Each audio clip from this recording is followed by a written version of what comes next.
ನಮಸ್ಕಾರ ಪ್ರೀತಿಯ ವೀಕ್ಷಕರೇ. ಇಂದಿನ ಚಲನಚಿತ್ರ ರಿಯಲ್ ಸ್ಟೀಲ್ ಅಂತ. ಚಿತ್ರದ ಪ್ರಾರಂಭ ಚಾರ್ಲಿ ಎನ್ನುವಂತಹ ಒಬ್ಬ ವ್ಯಕ್ತಿಯಿಂದ ಸ್ಟಾರ್ಟ್ ಆಗುತ್ತೆ. ಅವನು ತುಂಬ ಲೇಜಿ ಆಗಿರುವಂತಹ ವ್ಯಕ್ತಿ ಆಗಿರ್ತಾನೆ. ಜೊತೆಗೆ ರೋಬೋಟ್ಗಳ ಫೈಟಿಂಗ್ ಅನ್ನು ಮಾಡಿ ಜೀವನವನ್ನು ನಡೆಸ್ತಾ ಇರ್ತಾನೆ. ಸದ್ಯದಲ್ಲಿ ನಡೆದಂತಹ ಒಂದು ಫೈಟ್ನಲ್ಲಿ ಅವನಿಗೊಂದು ದೊಡ್ಡ ಸೋಲಾಗುತ್ತೆ. ಅದರಿಂದ ತುಂಬ ಲಾಸ್ ಅನುಭವಿಸ್ತಿರ್ತಾನೆ. ಜನರ ಹತ್ರ ದುಡ್ಡು ಕೇಳಿಕೊಂಡು ಫ್ರೆಂಡ್ಸ್ ಹತ್ರ ಜೀವನವನ್ನು ನಡೆಸ್ತಾ ಇರ್ತಾನೆ.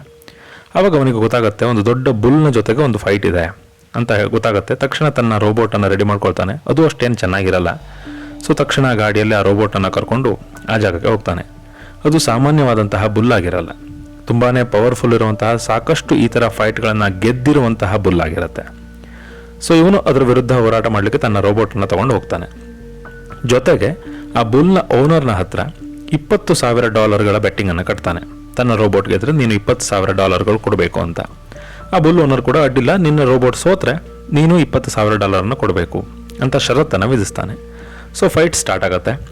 ಸೊ ಫೈಟ್ನ ಸ್ಟಾರ್ಟಿಂಗಲ್ಲಿ ಚಾರ್ಲಿಯ ರೋಬೋಟ್ ತುಂಬಾ ಅದ್ಭುತವಾಗಿ ಫೈಟಿಂಗ್ ಮಾಡುತ್ತೆ. ಆ ಬುಲ್ನಿಂದ ತಪ್ಪಿಸ್ಕೊಳ್ಳುತ್ತೆ, ಬುಲ್ಲನ್ನು ಕೆಡವುತ್ತೆ, ಅದ್ಭುತವಾಗಿ ಫೈಟಿಂಗ್ ಮಾಡ್ತಾ ಇರುತ್ತೆ. ಬಟ್ ಚಾರ್ಲಿ ತುಂಬ ಬೇಜವಾಬ್ದಾರಿಯ ಮನುಷ್ಯ ಆಗಿರ್ತಾನೆ. ಇದೇ ಸಂದರ್ಭಕ್ಕೆ ಅಲ್ಲೇ ಸುತ್ತಮುತ್ತ ನಿಂತ ಜನರನ್ನು ನೋಡ್ಲಿಕ್ಕೆ ಸ್ಟಾರ್ಟ್ ಮಾಡ್ತಾನೆ. ಆ ಸಂದರ್ಭದಲ್ಲಿ ಬುಲ್ ಆ ರೋಬೋಟ್ನ ಒಂದು ಕಾಲನ್ನು ತುಂಡು ಮಾಡುತ್ತೆ. ಸೊ ತಕ್ಷಣದಲ್ಲಿ ಚಾರ್ಲಿ ಕೂತ್ಕೊಳ್ತಾನೆ, ಈ ಮ್ಯಾಚನ್ನು ಇಲ್ಲಿಗೆ ನಿಲ್ಲಿಸಿ ಹೊಸದಾಗಿಂದ ಸ್ಟಾರ್ಟ್ ಮಾಡೋಣ ಅಂತ.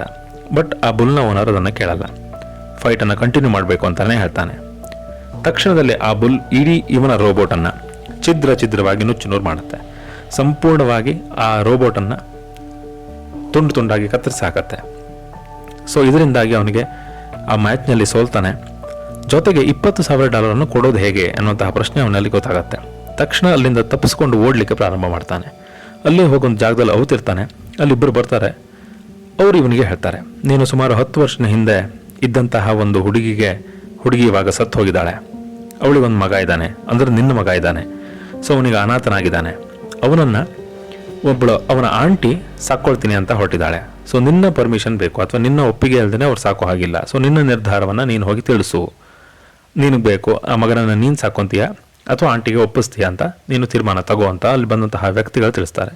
ಇವನಿಗೂ ಅಲ್ಲಿಂದ ತಪ್ಪಿಸ್ಕೊಂಡು ಹೋಗ್ಲಿಕ್ಕೆ ಒಂದು ಕಾರಣ ಬೇಕಾಗಿರುತ್ತೆ. ತಕ್ಷಣ ಕೋರ್ಟ್ಗೆ ಹೋಗ್ತಾನೆ.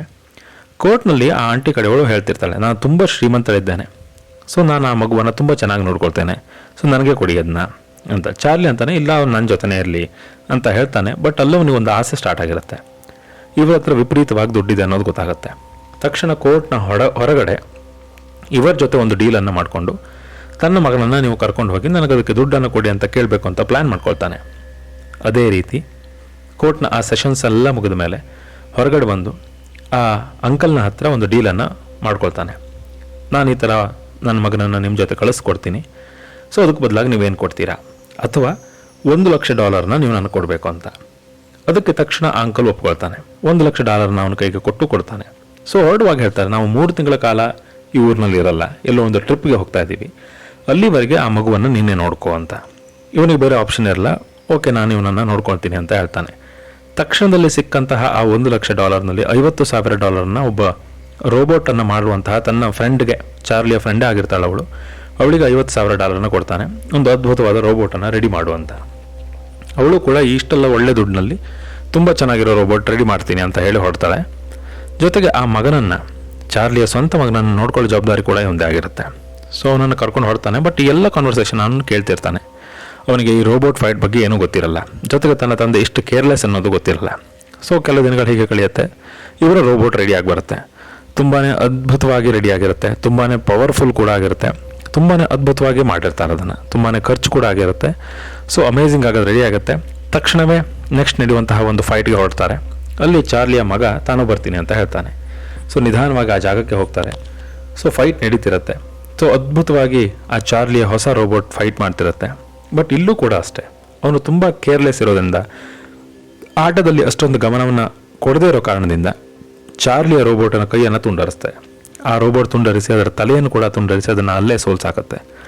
ತಕ್ಷಣ ಬಿದ್ದಂತಹ ಇದನ್ನೆಲ್ಲ ತಗೊಂಡು ಮತ್ತೆ ತುಂಬಾ ಲಾಸ್ ಅನುಭವಿಸ್ತಾನೆ. ಸೊ ವಾಪಸ್ ಮನೆಗೆ ಬರ್ತಾರೆ.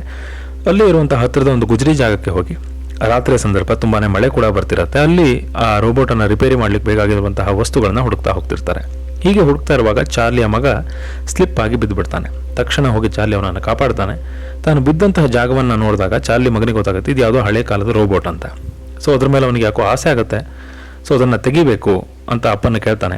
ಅಪ್ಪ ಅಂತಾನೆ ಅದು ತುಂಬ ಹಳೇದು, ಇವಾಗ ಮಳೆ ಕೂಡ ಬರ್ತಿದೆ, ಹೋಗೋಣ ಅಂತ. ಬಟ್ ಅವನಂತಾನೆ ಇಲ್ಲ, ನಾನು ಇದನ್ನು ತಗೊಂಡೇ ಬರೋದು ಅಂತ. ಸರಿ ಅಂತ ಚಾರ್ಲಿ ಅಲ್ಲಿಂದ ಹೊರಡ್ತಾನೆ. ಸೊ ಚಾರ್ಲಿಯ ಮಗ ಆ ರೋಬೋಟನ್ನು ತಗೊಂಬರ್ತಾನೆ. ತುಂಬಾ ಯಾಕೋ ಅವನಿಗೆ ಆ ರೋಬೋಟ್ನ ಮೇಲೆ ಒಂದು ನಂಬಿಕೆ ಇರುತ್ತೆ. ಸೊ ತಂದು ಆ ಫ್ರೆಂಡ್ ಕೂಡ ಹೇಳ್ತಾನೆ. ಆ ಫ್ರೆಂಡ್ಗೆ ಅದ್ರ ಬಗ್ಗೆ ತುಂಬ ನಾಲೆಡ್ಜ್ ಇರುತ್ತೆ ರೋಬೋಟ್ನ ಬಗ್ಗೆ. ಸೊ ತಕ್ಷಣದಲ್ಲಿ ಅದಕ್ಕೆ ಚಾರ್ಜನ್ನು ಮಾಡಿ ಅದರ ಸಣ್ಣ ಪುಟ್ಟ ರಿಪೇರಿಗಳನ್ನೆಲ್ಲ ಮಾಡಿ ಸೊ ಅದನ್ನು ರೆಡಿ ಮಾಡ್ತಾರೆ. ಅದಕ್ಕೆ ಆಟಮ್ ಎನ್ನುವಂತಹ ಹೆಸರಿರ್ತಾರೆ. ಸೊ ಅದು ಎದ್ದು ಕೂತ್ಕೊಳ್ಳುತ್ತೆ. ಸಾಮಾನ್ಯ ರೋಬೋಟ್ ಆಗಿದ್ರೂ ಅದರಲ್ಲಿ ತುಂಬಾ ಪವರ್ ಇರುತ್ತೆ, ತುಂಬಾ ಅದ್ಭುತವಾದ ಫೈಟಿಂಗ್ ಸ್ಕಿಲ್ ಅದರಲ್ಲಿರುತ್ತೆ. ಇದು ಅವರಿಗೆ ಅರ್ಥ ಆಗುತ್ತೆ. ಇದನ್ನು ನೋಡಿ ಚಾರ್ಲಿಗೂ ತುಂಬ ಖುಷಿ ಆಗುತ್ತೆ. ಸೊ ಡೇ ಬೈ ಡೇ ಆಟಮ್ನಿಗೆ ಚಾರ್ಲಿ ಫೈಟಿಂಗ್ ಸ್ಕಿಲ್ಸನ್ನು ಹೇಳ್ಕೊಡ್ತಾನೆ. ಮತ್ತೊಂದು, ಆ ಆಟಮ್ ಎನ್ನುವ ರೋಬೋಟ್ನಲ್ಲಿ ಒಂದು ಪವರ್ ಇರುತ್ತೆ. ಏನು ಅಂದರೆ ಅದು ಎದುರುಗಡೆ ಇರುವಂಥವನ್ನ ಮಿಮಿಕ್ರಿಯನ್ನು ಅವ್ರು ಏನು ಮಾಡ್ತಾರೋ ಅದೇ ರೀತಿಯಲ್ಲಿ ತಾನು ಮಾಡುವಂತಹ ಒಂದು ಶಕ್ತಿಯನ್ನು ಆ ರೋಬೋಟ್ ಹೊಂದಿರುತ್ತೆ. ಸೊ ಪ್ರತಿನಿತ್ಯ ಅದಕ್ಕೆ ಟ್ರೈನಿಂಗನ್ನು ಕೊಡ್ತಿರ್ತಾರೆ. ಸೊ ಅದು ಚಾರ್ಲಿ ಮತ್ತು ಚಾರ್ಲಿಯ ಮಗ ಹೇಳಿದ ಮಾತನ್ನು ತುಂಬ ಅಚ್ಚುಕಟ್ಟಾಗಿ ಕೇಳ್ತಾ ಇರುತ್ತೆ. ಸೊ ಇಬ್ಬರೂ ಅದಕ್ಕೆ ಫೈಟಿಂಗ್ ಟ್ರೈನಿಂಗನ್ನು ಕೊಡ್ತಾರೆ. ಡೇ ಬೈ ಡೇ ಆಟಮ್ ತುಂಬ ಪವರ್ಫುಲ್ಲಾಗಿ ಬೆಳಿತಾನೆ. ಸೊ ಸಾಕಷ್ಟು ಕಾಂಪಿಟೇಷನ್ಗಳಲ್ಲಿ ಪಾರ್ಟಿಸಿಪೇಟ್ ಮಾಡ್ತಾರೆ. ಎಲ್ಲ ಕಡೆಗಳಲ್ಲೂ ಆಟಮ್ನೇ ಗೆಲ್ತಿರ್ತಾನೆ. ಸೊ ಚಾರ್ಲಿಗೆ ಕೂಡ ತುಂಬಾ ಖುಷಿ ಆಗ್ತಿರುತ್ತೆ. ಸಾಕಷ್ಟು ಹಣ ಬರ್ತಿರುತ್ತೆ. ಚಾರ್ಲಿಯನ್ನು ಸಾಕಷ್ಟು ಜನ ಕೇಳ್ತಾರೆ, ಚಾರ್ಲಿ ಹತ್ರ ಕೇಳ್ತಾರೆ ಆಟಮ್ ಆ ರೋಬೋಟನ್ನು $2,00,000 ಕೊಡುವಂತ. ಬಟ್ ಚಾರ್ಲಿಯ ಮಗ ಅದಕ್ಕೆ ಒಪ್ಪಲ್ಲ. ನಾವು ಈ ರೋಬೋಟ್ ಇದ್ದರೆ ಸಾಕಷ್ಟು ಮ್ಯಾಚ್ಗಳನ್ನು ಗೆಲ್ಬೋದು, ಇಡೀ ಜಗತ್ತಿನ ಚಾಂಪಿಯನ್ ಆಗ್ಬೋದು, ಕೇವಲ ದುಡ್ಡಿಂದ ಎಲ್ಲದನ್ನು ಕೊಂಡ್ಕೊಳ್ಳೋಕ್ಕಾಗಲ್ಲ ಅಂತ ತನ್ನ ಅಪ್ಪನ್ನ ಕನ್ವಿನ್ಸ್ ಮಾಡ್ತಾನೆ. ಅವನಿಗೆ ಒಪ್ಪಿಗೆ ಇರಲ್ಲ. ಅದನ್ನು ಇದು ಗೆಲ್ತಾ ಇರೋ ಕಾರಣದಿಂದ ಅವನು ಒಪ್ಕೊಳ್ತಾನೆ. ಸೊ ಮತ್ತೆ ಇದೇ ರೀತಿ ಫೈಟ್ಗಳು ಸ್ಟಾರ್ಟ್ ಆಗುತ್ತೆ. ಸೊ ಫೈಟ್ ನಡೀತಿರುತ್ತೆ. ಅಲ್ಲಿ ಇನ್ನೊಂದು ಪವರ್ಫುಲ್ ರೋಬೋಟ್ನ ಜೊತೆ ಒಂದು ಫೈಟ್ ಇರುತ್ತೆ.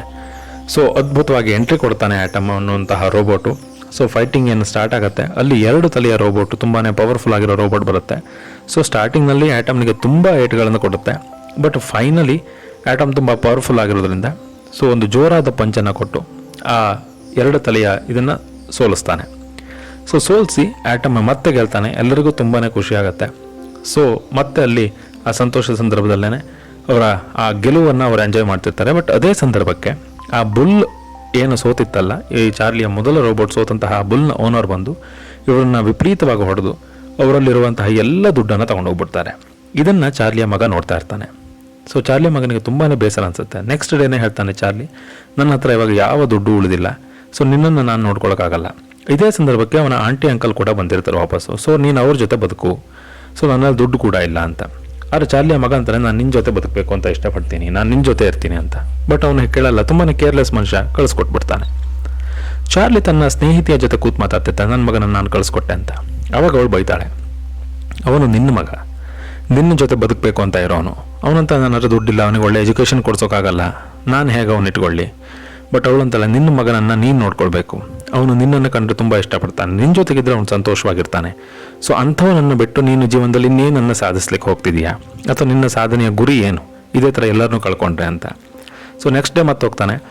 ಇವಾಗ ಇಡೀ ಆ ನಗರದಲ್ಲಿ ಅತ್ಯಂತ ಒಂದು ದೊಡ್ಡ ಫೈಟ್ ನಡೀತಾ ಇದೆ, ರೋಬೋಟ್ನ ಫೈಟ್ ನಡೀತಾ ಇದೆ. ಸೊ ನಾವು ಅದರಲ್ಲಿ ಪಾರ್ಟಿಸಿಪೇಟ್ ಮಾಡ್ತಾ ಇದ್ವಿ, ಆಟಮ್ ಪಾರ್ಟಿಸಿಪೇಟ್ ಮಾಡ್ತಿದ್ದಾನೆ, ನೀನು ಬಾ ಅಂತ ಕರೀತಾನೆ. ಮಗನಿಗೆ ತುಂಬ ಖುಷಿ ಆಗುತ್ತೆ. ಆದರೆ ಆ ಆಂಟಿ ಕೂಡ ಇವನನ್ನು ಸಂತೋಷವಾಗಿ ಕಳಿಸ್ಕೊಡ್ತಾಳೆ. ಯಾಕಂದ್ರೆ ಅವಳಿಗೆ ಗೊತ್ತಿರುತ್ತೆ ಇವನಿಗೆ ತನ್ನ ತಂದೆ ಕಂಡ್ರೆ ತುಂಬ ಇಷ್ಟ ಅಂತ. ಆ ತಂದೆ ಮಗನನ್ನು ಒಂದು ಮಾಡೋದೇ ಅವ್ರ ಉದ್ದೇಶ ಆಗಿರುತ್ತೆ. ಸೊ ಆ ಸಂದರ್ಭ ಬಂದೇ ಬಿಡುತ್ತೆ. ತುಂಬಾ ಅದ್ಭುತವಾದಂತಹ ಫೈಟ್.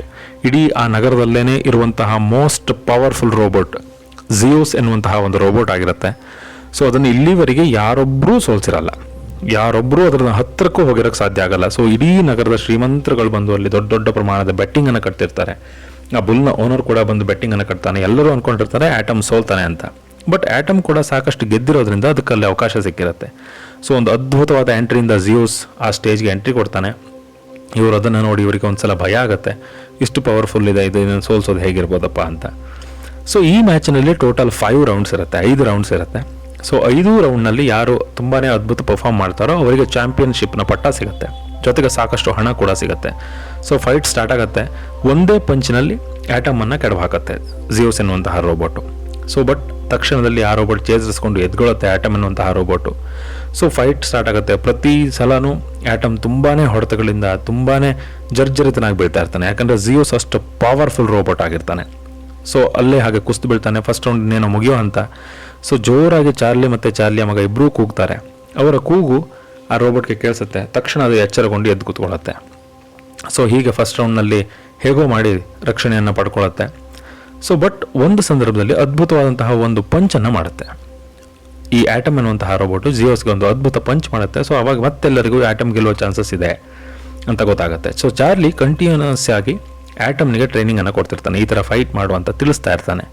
ಬಟ್ ಜಿಯೋಸ್ ಎಷ್ಟು ಪವರ್ಫುಲ್ ರೋಬೋಟ್ ಅಂದರೆ ಒಂದು ಕ್ಷಣಕ್ಕೂ ಇದನ್ನು ರೀಫೈಟ್ ಮಾಡಲಿಕ್ಕೆ ಅವಕಾಶನೇ ಕೊಡಲ್ಲ.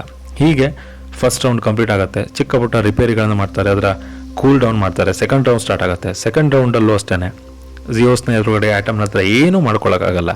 ತುಂಬಾ ಅದ್ಭುತವಾಗಿ ಫೈಟ್ ನಡೆದ್ರೂ ಜಿಯೋಸ್ ಮತ್ತೆ ಆಟಮ್ನನ್ನು ಸೋಲಿಸ್ತಿರ್ತಾನೆ. ಬಟ್ ಇದೇ ಮೊದಲ ಬಾರಿಗೆ ಜಿಯೋಸ್ಗೆ ಇಷ್ಟೊಂದು ಕಾಂಪಿಟೇಷನ್ ಕೊಡ್ತಾ ಇರೋ ರೋಬೋಟ್ ಆಟಮೇ ಆಗಿರ್ತಾನೆ. ಸೊ ಮತ್ತೆ ಎದ್ದು ನಿಲ್ತಾನೆ. ಮೂರನೇ ರೌಂಡಲ್ಲೂ ಕೂಡ ಹೀಗೆ ಆಗುತ್ತೆ. ಸೊ ವಿಪರೀತವಾಗಿ ಹೊಡೆತಗಳನ್ನು ತಿಂತಾನೆ ಆಟಮ್ ಎನ್ನುವಂತಹ ರೋಬೋಟು. ಬೇರೆ ದಾರಿ ಇರಲ್ಲ, ಯಾಕಂದ್ರೆ ಅವನು ಅಷ್ಟು ಪವರ್ಫುಲ್ ಇರುತ್ತೆ, ಎದುರುಗಡೆ ಇರುವಂತಹ ರೋಬೋಟ್ ಪವರ್ಫುಲ್ ಇರುತ್ತೆ. ಸೊ ಹೀಗೆ ಮೂರನೇ ರೌಂಡಲ್ಲಿ ಸಾಕಷ್ಟು ಪ್ರೋತ್ಸಾಹಗಳನ್ನು, ಸಾಕಷ್ಟು ಚಪ್ಪಾಳೆಗಳನ್ನ ಕೊಟ್ಟರು ಆಟಮ್ ಏನೂ ರಿಟರ್ನ್ ಆಗಿ ರೆಸ್ಪಾನ್ಸ್ ಮಾಡ್ಲಿಕ್ಕೆ ಸಾಧ್ಯ ಆಗ. ಕಂಟಿನ್ಯೂಸ್ ಹೊಡಿತಾನೆ ಇರ್ತಾನೆ ಜಿಯೋಸ್ ಎನ್ನುವಂತಹ ರೋಬೋಟು. ಇನ್ನೇನದು ಇಡೀ ಆ ಮಷಿನ್ ಸುಟ್ಟು ಹೋಗಬೇಕು ಅಷ್ಟೊತ್ತಿಗೆ ಆ ಮೂರನೇ ರೌಂಡ್ ಮುಗಿಯುತ್ತೆ. ಅದ ತಕ್ಷಣ ಹೊರಡುತ್ತೆ. ಮತ್ತೆ ಅದನ್ನು ಒಂದಿಷ್ಟು ರಿಪೇರಿಗಳನ್ನು ಮಾಡ್ತಾರೆ, ಅದನ್ನು ಕೂಲ್ ಡೌನ್ ಮಾಡ್ತಾರೆ. ಸೊ ಸಂಪೂರ್ಣವಾಗಿ ಇಡೀ ಆ ಆಟಮ್ ಎನ್ನುವಂತಹ ರೋಬೋಟ್ ಜಖಮ್ ಆಗಿರುತ್ತೆ. ಸೊ ಆವಾಗ ಆ ಮಗ ಅವನಿಗೆ ಒಂದು ಐಡಿಯಾವನ್ನು ಕೊಡ್ತಾನೆ. ಸೊ ಅದಕ್ಕೆ ಆಟಮನ್ ರೋಬೋಟ್ಗೆ ಇವಾಗ ಸ್ವಂತ ಫೈಟ್ ಮಾಡುವಂತಹ ತಾಕತ್ತಿಲ್ಲ, ಬಟ್ ಅದು ಮಿಮಿಕ್ರಿಯನ್ನು ಮಾಡ್ತಿತ್ತು. ಸೊ ನೀನಿವಾಗ ಅದರ ಹತ್ರನೇ ನಿಂತ್ಕೊಂಡು ಫೈಟನ್ನು ಮಾಡು. ಸೊ ನೀನು ಯಾವ ರೀತಿಯ ಮೊಮೆಂಟನ್ನು ಮಾಡ್ತೀಯಾ ಅದೇ ರೀತಿ ಮೊಮೆಂಟನ್ನು ಆಟಮ್ ಎನ್ನುವಂತಹ ರೋಬೋಟ್ ಕೂಡ ಮಾಡುತ್ತೆ. ಇದನ್ನು ನೋಡಿದವ್ರಿಗೆ ಕೂಡ ಗೊತ್ತಾಗಲ್ಲ, ನೀನೇನೋ ಚೇರ್ ಅಪ್ ಮಾಡ್ತಿದ್ಯಾ ಅಥವಾ ಪ್ರೋತ್ಸಾಹ ಮಾಡ್ತಾ ಇದೆಯಾ ಅಂತ ಅನ್ಕೊಳ್ತಾರೆ. ಸೊ ನೀನು ಫೈಟ್ ಇವಾಗ ಮಾಡಲೇಬೇಕು, ಇಲ್ಲ ಅಂದರೆ ಆಟಮ್ ಸೋಲ್ತಾನೆ ಅಂತ. ತಕ್ಷಣದಲ್ಲಿ ಚಾರ್ಲಿ ಹೋಗ್ತಾನೆ, ಇನ್ಸ್ಟ್ರಕ್ಷನನ್ನು ಕೊಡ್ತಾನೆ ಆಟಮ್ ರೋಬೋಟ್ಗೆ. ಸೊ ನಾನೇನು ಹೇಳ್ತಿದ್ನೋ ಅದನ್ನೇ ಮಾಡಬೇಕು, ಅಥವಾ ನಾನು ಹೇಳೋದನ್ನು ಕೇಳು, ನಾನೇನು ಫೈಟ್ ಮಾಡ್ತೀನೋ ಅದನ್ನೇ ಮಾಡು ಅಂತ. ಸೊ ಫೈಟ್ ಸ್ಟಾರ್ಟ್ ಆಗುತ್ತೆ. ಸೊ ಫೈಟ್ ಸ್ಟಾರ್ಟ್ ಆದ ಕೂಡಲೇ ಅದ್ಭುತವಾದಂತಹ ಪಂಚ್ಗಳಿಂದಾಗಿ ಆ ಜಿಯೋಸನ್ನು ರೋಬೋಟ್ಗೆ ಘಾಸಿಗೊಳಿಸಲಿಕ್ಕೆ ಆಟಮ್ ಸ್ಟಾರ್ಟ್ ಮಾಡುತ್ತೆ. ಸೊ ನೋಡಿದವರಿಗೆಲ್ಲ ವಿಪರೀತವಾದ ಆಶ್ಚರ್ಯ ಆಗುತ್ತೆ, ಇಷ್ಟು ದೊಡ್ಡ ಪ್ರಮಾಣದಲ್ಲಿ ಹೇಗೆ ಸಾಧ್ಯ? ಇಡೀ ಚಾಂಪಿಯನ್ ಆಗಿರುವಂತಹ ದೊಡ್ಡ ಪ್ರಮಾಣದ ಆ ಜಿಯೋಸ್ ರೋಬೋಟು. ಸೊ ಅದ್ಭುತವಾಗಿ ಚಾರ್ಲಿ ಫೈಟ್ ಮಾಡ್ತಿರ್ತಾನೆ. ಪ್ರತಿ ಹಂತದಲ್ಲಿ ಜಿಯೋಸ್ನ ಛಿದ್ರ ಆಗೋ ರೀತಿಯಲ್ಲಿ ಏಟ್ಗಳನ್ನು ಕೊಡ್ತಿರ್ತಾನೆ. ಈ ಸಂದರ್ಭದಲ್ಲಿ ಒಂದು ವಿಷಯ ಅಲ್ಲೆಲ್ಲರಿಗೂ ಗೊತ್ತಾಗತ್ತೆ, ಅದರಲ್ಲೂ ಚಾರ್ಲಿಯ ಸ್ನೇಹಿತೆಗೆ ಮತ್ತು ಚಾರ್ಲಿಯ ಮಗನಿಗೆ ಗೊತ್ತಾಗತ್ತೆ, ಚಾರ್ಲಿ ಒಬ್ಬ ಅದ್ಭುತ ಫೈಟರ್ ಆಗಿರ್ತಾನೆ. ಸೊ ಸಾಮಾನ್ಯ ಫೈಟರ್ ಅಲ್ಲ, ಒಂದು ಅದ್ಭುತವಾದಂತಹ ಫೈಟರ್ ಆಗಿರ್ತಾನೆ. ಬಟ್ ಈ ರೋಬೋಟ್ಗಳು ಬಂದ ಕಾರಣದಿಂದಾಗಿ ಇಡೀ ನಗರದಲ್ಲಿ ಮನುಷ್ಯರ ಫೈಟಿಂಗಿಗೆ ಯಾವುದೇ ಬೆಲೆ ಉಳಿದಿರಲ್ಲ. ಸೊ ಆ ಕಾರಣಕ್ಕಾಗಿ ಅವನು ಲೇಜಿ ಆಗಿರ್ತಾನೆ, ಸೋಲ್ತಿರ್ತಾನೆ. ಬಟ್ ಒಂದು ಕಾಲದಲ್ಲಿ ಮೆರೆದಂತಹ ಅದ್ಭುತವಾದಂತಹ ಚಾಂಪಿಯನ್ ಆ ಚಾರ್ಲಿ ಆಗಿರ್ತಾನೆ. ಆ ಚಾರ್ಲಿ ಅಲ್ಲಿ ಫೈಟ್ ಮಾಡುವಂತಹ ಒಂದು ಸೀನ್ನಲ್ಲಿ ಎಲ್ಲರ ಕಣ್ಣುಗಳಲ್ಲಿ ನೀರು ಬರುತ್ತೆ. ಅವನ ಆ ಉತ್ಸಾಹ, ಅವನ ಆ ಶಕ್ತಿಯನ್ನು, ಅವನ ಆ ಟೆಕ್ನಿಕ್ಸನ್ನು ನೋಡಿ ಎಲ್ಲರಿಗೂ ತುಂಬ ಪ್ರೌಡ್ ಫೀಲ್ ಬರುತ್ತೆ. ಚಾರ್ಲಿಯ ಮಗ ಕೂಡ ತನ್ನ ತಂದೆ ಬಗ್ಗೆ ತುಂಬ ಗರ್ವ ಪಡ್ತಿರ್ತಾನೆ. ಚಾರ್ಲಿನೂ ಅಷ್ಟೇ ಎಷ್ಟೋ ವರ್ಷಗಳಿಂದ ತನ್ನಲ್ಲಿರುವ ಆ ಸಿಟ್ಟು, ಹತಾಶೆಗಳನ್ನೆಲ್ಲ ಮೀರಿ ಅಲ್ಲಿ ಫೈಟ್ ಮಾಡ್ತಿರ್ತಾನೆ. ಒಂದು ಕಡೆಯಲ್ಲಿ ಆಟಮ್ ಮತ್ತು ಜಿಯೋಸ್ನ ರೋಬೋಟ್ಗಳ ನಡುವೆ ಫೈಟ್ ಆದರೆ, ಇನ್ನೊಂದು ಕಡೆಯಲ್ಲಿ ಚಾರ್ಲಿ ಮತ್ತು ಅವನೊಳಗಿರುವ ನಿಜವಾದ ಚಾರ್ಲಿಯ ಜೊತೆ ಫೈಟ್ ನಡೀತಿರುತ್ತೆ. ಸೊ ಹೀಗೆ ಫೈಟ್ ಕಂಟಿನ್ಯೂ ಆಗುತ್ತೆ. ಸೊ ಒಂದು ಹಂತದಲ್ಲಿ ಅದ್ಭುತವಾದ ಒಂದು ಫೈನಲ್ ಶಾಟನ್ನು ಹೊಡೆದು ಆಟಮ್ ಅನ್ನುವಂತಹ ರೋಬೋಟ್ ಜಿಯೋಸ್ ರೋಬೋಟನ್ನು ಕೆಡವಿ ಹಾಕತ್ತೆ. ಕೌಂಟ್ ಡೌನ್ ಸ್ಟಾರ್ಟ್ ಆಗುತ್ತೆ. 10 ಕೌಂಟ್ ಮಾಡೋದ್ರೊಳಗಡೆ ಆ ರೋಬೋಟ್ ಎದ್ದಿಲ್ಲ ಅಂದರೆ ಅಲ್ಲಿಗೆ ಅದನ್ನು ಸೋತಿದೆ ಅಂತ ಡಿಕ್ಲೇರ್ ಮಾಡ್ತಾರೆ. ಸೊ ಕೌಂಟ್ ಸ್ಟಾರ್ಟ್ ಆಗುತ್ತೆ. ಸೊ ಚಾರ್ಲಿಗೂ ತುಂಬಾ ಖುಷಿ ಇರುತ್ತೆ, ಅವ್ನು ಗೆದ್ದೇ ಗೆಲ್ಲೋದು ಒಂದೊಂದು ಕಾನ್ಫಿಡೆನ್ಸ್ ಬಂದ್ಬಿಟ್ಟಿರುತ್ತೆ, ಆಟಮ್ ಹೇಗೂ ಗೆಲ್ತಾನೆ ಅಂತ. ಬಟ್ ಜಿಯೋಸ್ ಕೂಡ ಅಷ್ಟು ಸುಲಭಕ್ಕೆ ಸೋಲುವಂತಹ ರೋಬೋಟ್ ಆಗಿರಲ್ಲ. ಆ ಜಿಯೋಸ್ನ ಓನರ್ನೇ ಬಂದು ಅಲ್ಲಿ ಅದನ್ನು ಓಡಿಸ್ಲಿಕ್ಕೆ ಅಂತ ಕೂರ್ತಾನೆ. ಮತ್ತೆ ಫೈಟ್ ಸ್ಟಾರ್ಟ್ ಆಗುತ್ತೆ. ಮತ್ತೆ ಅದೇ ರೀತಿಯಲ್ಲಿ ಆಟಮ್ ಅವನನ್ನು ಮತ್ತೆ ಘಾಸಿಗೊಳಿಸ್ತಾನೆ. ಸೊ ಮತ್ತೆ ಅದನ್ನು ಕೆಡವಿ ಹಾಕ್ತಾನೆ. ಬಟ್ ಆ ಸಂದರ್ಭದಲ್ಲೂ ಅದು ಎದ್ದು ನಿಲ್ಲತ್ತೆ. ಆದರೆ ಅಲ್ಲಿಗೆ ಆ 5ನೇ ರೌಂಡ್ ಮುಗಿದಿರುತ್ತೆ. ಸೊ ಇನ್ನೇನು ಅನೌನ್ಸ್ಮೆಂಟ್ ಮಾಡುವಂತಹ ಸಂದರ್ಭ ಆಗಿರುತ್ತೆ. ಸೊ ಎಲ್ಲರಿಗೂ ಗೊತ್ತಿರುತ್ತೆ ಆಟಮ್ನೇ ಗೆದ್ದಿರೋದು ಅಂತ, ಯಾಕಂದರೆ 5ನೇ ರೌಂಡ್ನಲ್ಲಿ ಅಷ್ಟು ಅದ್ಭುತವಾದ ಫೈಟ್ ನಡೆದಿರುತ್ತೆ. ಇಡೀ ಹಿಸ್ಟ್ರಿಯಲ್ಲಿ ಅಷ್ಟು ಅದ್ಭುತವಾದ ಫೈಟ್ ನಡೆದಿರಲ್ಲ. ಬಟ್ ಡಿಕ್ಲೇರ್ ಮಾಡುವಾಗ ಜಿಯೋಸ್ ಗೆದ್ದಿದ್ದಾನೆ ಅಂತ ಡಿಕ್ಲೇರನ್ನು ಮಾಡ್ತಾರೆ. ಎಲ್ಲರಿಗೂ ಅಲ್ಲಿ ಒಂದು ರೀತಿಯ ಹತಾಶೆ ಉಂಟಾಗುತ್ತೆ. ಇದು ಹೇಗೆ ಸಾಧ್ಯ? ಇಷ್ಟು ಅದ್ಭುತವಾದ ಫೈಟ್, ಆಟಮ್ ಗೆದ್ದಿರೋದು ಕಾಣ್ತಾ ಇದೆ, ಆದರೆ ಹೇಗೆ ಜಿಯೋಸ್ ಗೆದ್ದಿದ್ದಾನೆ ಅಂತ. ತಕ್ಷಣದಲ್ಲಿ ಎಲ್ಲ ಜನರು ಕೂಗ್ಲಿಕ್ಕೆ ಸ್ಟಾರ್ಟ್ ಮಾಡ್ತಾರೆ. ಚಾರ್ಲಿಯ ಮಗ ಓಡ್ ಹೋಗಿ ಅಲ್ಲಿರುವವರ ವಿರುದ್ಧ ಕೂಗ್ಲಿಕ್ಕೆ ಪ್ರಾರಂಭ ಮಾಡ್ತಾನೆ. ಆವಾಗ ಅಲ್ಲಿ ಸಾವಕಾಶವಾಗಿ ಹೇಳ್ತಾರೆ, ಪಾಯಿಂಟ್ಸ್ನ ಕಾರಣದಿಂದಾಗಿ ಜಿಯೋಸ್ ಗೆದ್ದಿದ್ದಾನೆ, ಆದರೆ ಓವರ್ ಆಲ್ ಪರ್ಫಾರ್ಮೆನ್ಸ್ನ ಆಧಾರದಲ್ಲಿ ಗೆದ್ದಿರೋದು ಆಟಮ್ ಅಂತ. ಸೊ ಆಟಮನ್ನು ಈ ವರ್ಷದ ಚಾಂಪಿಯನ್ ರೋಬೋಟ್ ಅಂತ ಘೋಷಣೆ ಮಾಡ್ತೀವಿ ಅಂತ ತಿಳಿಸ್ತಾನೆ. ಸೊ ಅಲ್ಲಿರೋರೆಲ್ಲರಿಗೂ ತುಂಬ ಖುಷಿ ಆಗುತ್ತೆ. ಚಾರ್ಲಿಗೆ, ಚಾರ್ಲಿಯ ಮಗನಿಗೆ, ಚಾರ್ಲಿಯ ಸ್ನೇಹಿತನಿಗೆ, ಸ್ವತಃ ಆಟಮ್ ರೋಬೋಟ್ಗೆ ತುಂಬಾ ಸಂತೋಷ ಆಗುತ್ತೆ. ತಕ್ಷಣದಲ್ಲೇ ಅದನ್ನು ಇಡೀ ಆ ನಗರದ ಚಾಂಪಿಯನ್ ರೋಬೋಟ್ ಅಂತ ಘೋಷಣೆ ಮಾಡ್ತಾರೆ. ಸೊ ತಕ್ಷಣದಲ್ಲಿ ಆ ಮಗನೂ ಕೂಡ ಹೇಳ್ತಾನೆ, ಅಪ್ಪ ನಾನು ನಿನ್ನನ್ನು ನೋಡಿ ತುಂಬ ಗರ್ವ ಪಡ್ತೀನಿ, ತುಂಬ ಹೆಮ್ಮೆ ಪಡ್ತೀನಿ ಅಂತ. ಅಲ್ಲಿ ಚಾರ್ಲಿ ಕೂಡ ಹೇಳ್ತಾನೆ, ನಾನು ನಿನ್ನನ್ನು ಅಷ್ಟೇ ತುಂಬ ಪ್ರೀತಿಸ್ತೀನಿ ಅಂತ. ಈ ಒಂದು ಹ್ಯಾಪಿ ಎಂಡಿಂಗ್ನ ಜೊತೆ ಈ ಚಿತ್ರ ಇಲ್ಲಿಗೆ ಮುಕ್ತಾಯ ಆಗುತ್ತೆ. Thank you so much for watching. See you on next video.